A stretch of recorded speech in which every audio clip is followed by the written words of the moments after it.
This is Paul Levy here, self-isolating in the shed at the bottom of my garden. And in this broadcast, I would like to just share some very practical ideas about setting tasks for students um, who are at home, also self-isolating or simply having to be at home with their families while you attempt to teach them online as a teacher still wanting to do good work and ensure that those children, when they come back from this enforced break, are able to continue their education in the best way possible. So this is particularly about how you set them things to do, setting tasks. And I've said elsewhere on these resources that as children get to a younger and younger age, the amount of screen time is probably better lessened rather than made greater. And parents, of course, have to be involved in this, and that's sometimes a challenge, of course, for good reasons, where they're having to carry out their own work, and there may be other children in the family to manage as well. And so we are requiring a bit of support here from parents for this to work.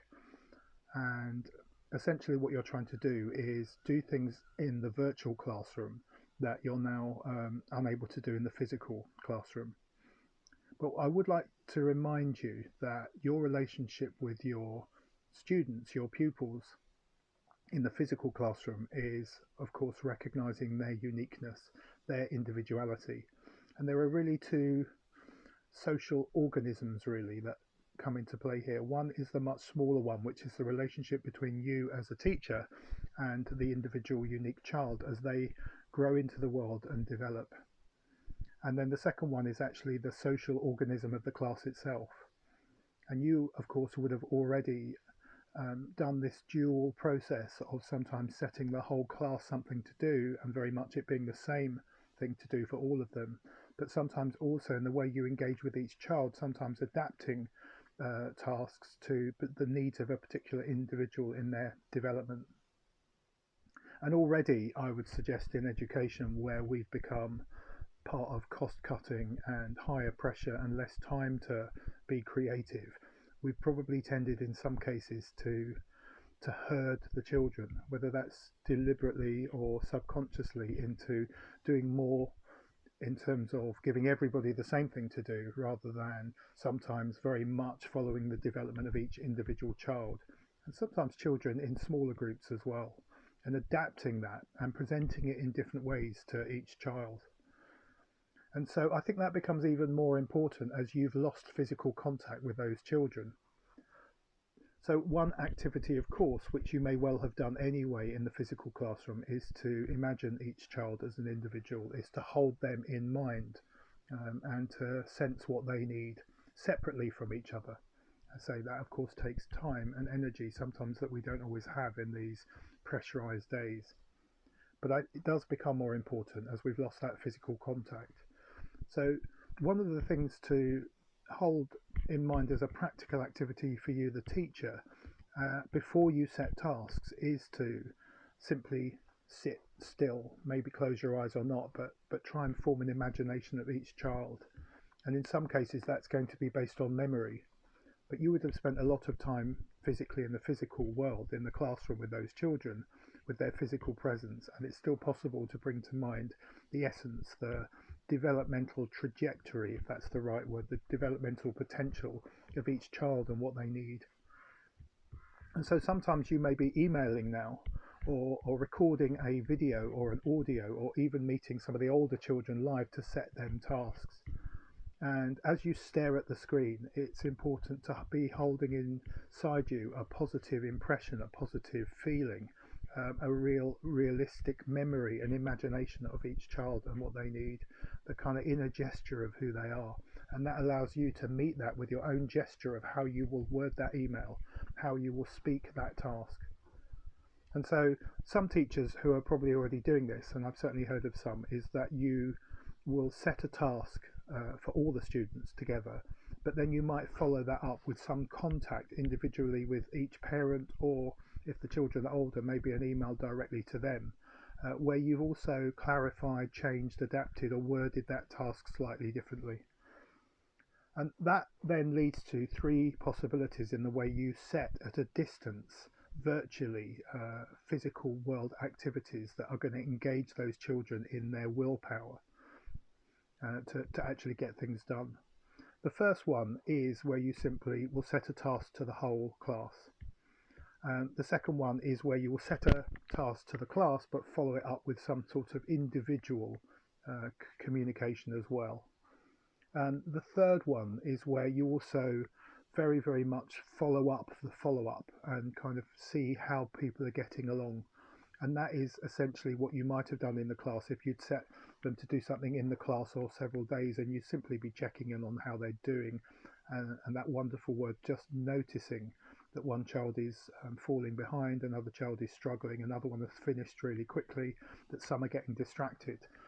And that's best done online through a check-in, a regular set of questions, a review, not at the end, but how we're getting along.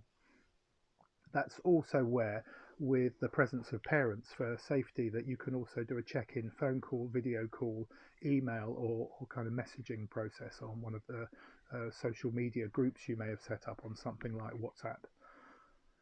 So that then also can potentially open into three other approaches, and they very much relate to what is at the heart of really solid, good education, which is recognizing that children are different and they are motivated and work differently.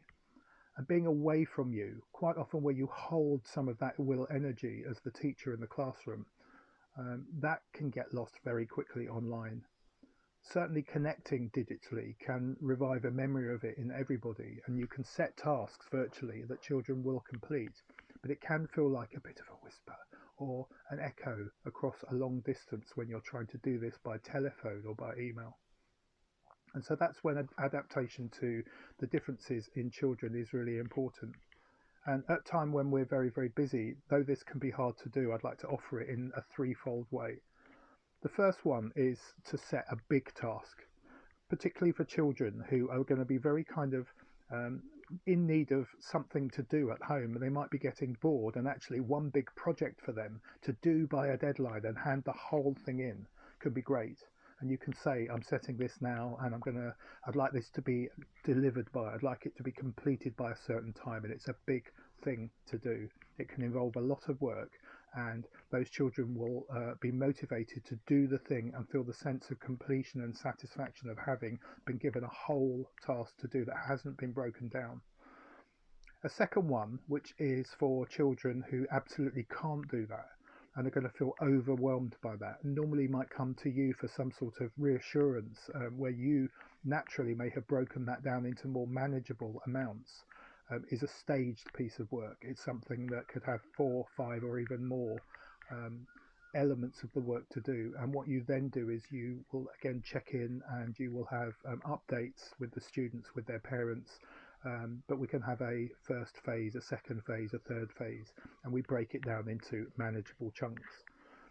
Now, that might be now an opportunity online to set some students a big task and some to break it down, but have an agreed time where we all come back having delivered it. And some of the students don't necessarily even need to know that you're doing that separately for children in the class. It's just we are adapting to the different needs of different children in these difficult times. A third one also is where even those children can become a little bit overwhelmed. They don't really self-direct that well, and that might have been something you noticed in the class too. And so what they need is the ability to feel that they've achieved something out of something greater that would have been overwhelming for them. What do I mean by that? Well, that is actually where you might set the students, the children, 5 things to do from which they can choose 3. And to allow them to, perhaps in conversation with you or their parents, to really focus in on what they are capable of in these difficult times. They might be stressed, it might be uncertain, it might be difficult at home for various reasons to really get work done easily. And so what we then do is we give them a panorama of slightly bigger choice, and they can use their young but developing sense of what they think they can do, what's drawing their motivation. And so you might say, well, look, there's 5 things that you could do here. And they might even be that 1 or 2 of those tasks are a little bit more ambitious. I mean, it could involve that if it's something artistic, the completion of something. But if it's something artistic too, it could be something where, well, you could do this, you could do this, you could do this, you could do this, you could do this. And the minimum of that might simply be to sketch something out. The maximum of that might be to sketch something out in more detail. The Another thing might be simply to look for images, and that could be in real books at home, just to start that process. Or it could actually be um, to come up with something from your imagination. And we might be working with a story or a bit of history.